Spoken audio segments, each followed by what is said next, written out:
Oi, galerinha, bem-vindos a mais um vídeo do nosso canal.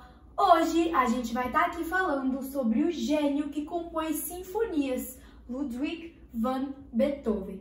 Se você quer saber um pouquinho mais sobre ele, fica comigo nesse vídeo, mas antes, já deixa o seu like aí embaixo, se inscreve se você ainda não é inscrito e bora! Beethoven nasceu em 17 de dezembro de 1770 na cidade alemã de Bonn, em uma família de músicos. Tanto seu avô quanto seu pai eram diretores de orquestra. E a infância de Beethoven foi meio triste para ele, sabe? O pai de Beethoven obrigava o filho a tocar instrumento toda hora porque ele queria que o filho fosse igual ao Mozart. Para quem não sabe, Mozart foi um outro grande compositor. A gente vai ver sobre ele posteriormente aqui no canal.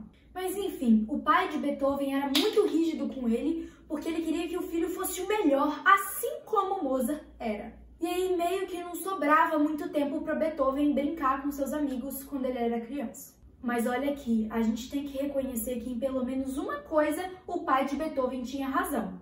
De que o filho tinha talento para música. Mas enfim, né, apesar da vida ter dado um talento extraordinário para o Beethoven, que era a música, ele não teve a mesma sorte com a saúde. Beethoven sofria de asma, uma doença respiratória. E naquela época a medicina não era muito avançada, então não haviam muitas opções de tratamento. Naquela altura, Beethoven já tinha descoberto o quanto ele adorava inventar melodias originais e criar peças musicais diferentes. E o que ele mais gostava era de experimentar coisas novas no piano. A vontade que faltava em Beethoven quando o pai obrigava ele a tocar os instrumentos começou a ter de sobra agora que ele podia escrever e tocar o que ele quisesse. E ele ia, né? Ele treinava, passava horas inteiras tocando na frente do piano e testando novas notas, enfim. Em compensação a esse talento, ele não tinha muito jeito de se relacionar com as outras pessoas. Ele sempre foi um jovem muito tímido e muito calado, principalmente quando se tratavam de moças. E aos 21 anos de idade, em 1792, Beethoven decidiu deixar Bonn para trás e ir viver em Viena, na Áustria.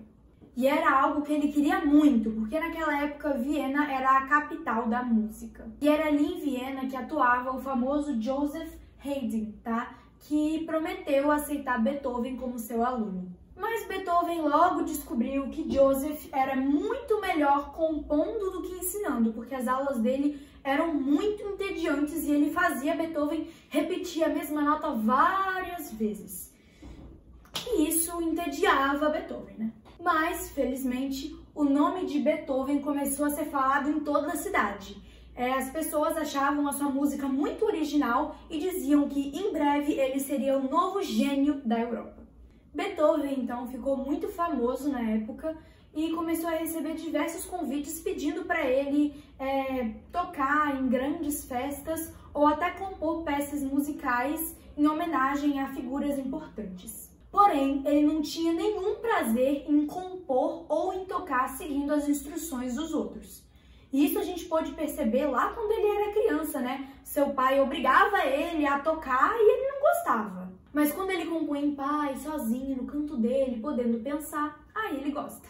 Criar melodias imaginadas por outras pessoas deixavam Beethoven assim, com um péssimo humor. Então vamos combinar, né, gente? Beethoven era um gênio meio complicado. Porque ele só queria saber da música dele, aquela música que o acompanhava em todos os momentos. E quando Beethoven tinha apenas 26 anos, ou seja, vendo a sua fama florescer, o seu dinheiro estava começando a crescer, aconteceu uma coisa. E essa coisa era algo assustador, terrível.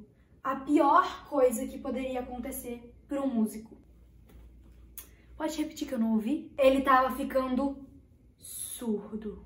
E óbvio, né? Ele visitou vários médicos em busca de vários tratamentos, porque ele tava desesperado, gente. Ele era um músico. Um músico é a última pessoa que pode ficar surda. Mas assim, nenhum tratamento adiantou e a surdez dele, ó, ficava cada vez maior.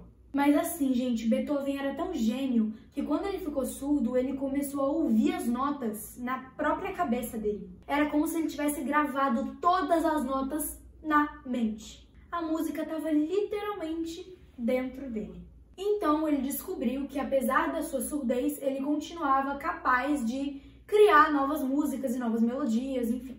E aí, a partir daquele momento, ele começou a compor as maiores obras da música clássica. Um de seus primeiros sucessos depois de ficar surdo foi a Sinfonia Heróica. Naqueles anos, em alguns países da Europa, as pessoas decidiram ir às ruas para protestar contra os governos e contra os reis também, exigindo uma vida melhor. E como Beethoven também queria promover algumas mudanças nesse contexto, esse sentimento refletiu em sua música e ele compôs Heróica. E isso aqui marcaria o início do chamado romantismo na música clássica. E nos anos seguintes, a saúde de Beethoven só foi piorando.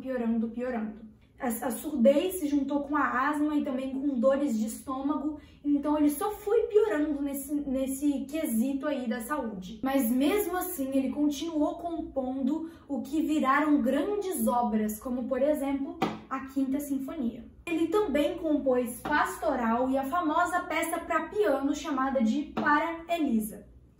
Inclusive, eu tenho uma amiga que se chama Elisa, tá? Ela fala que ela assiste os meus vídeos, mas não sei muito bem não, tá?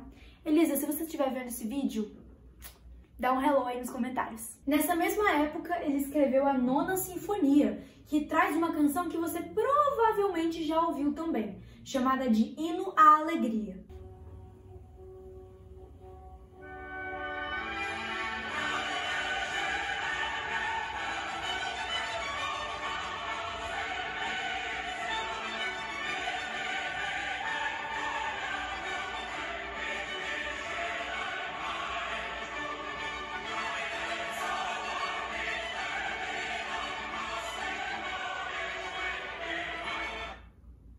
Não gostei. Depois da estreia de O Hino à Alegria, Beethoven continuou escrevendo músicas para diferentes tipos de instrumento durante mais 3 anos.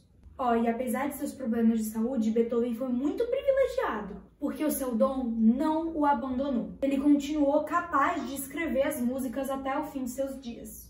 E no ano de 1827, Beethoven morre em Viena aos 56 anos.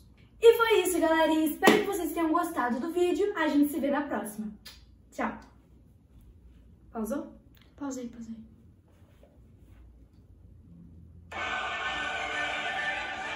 Que música boa!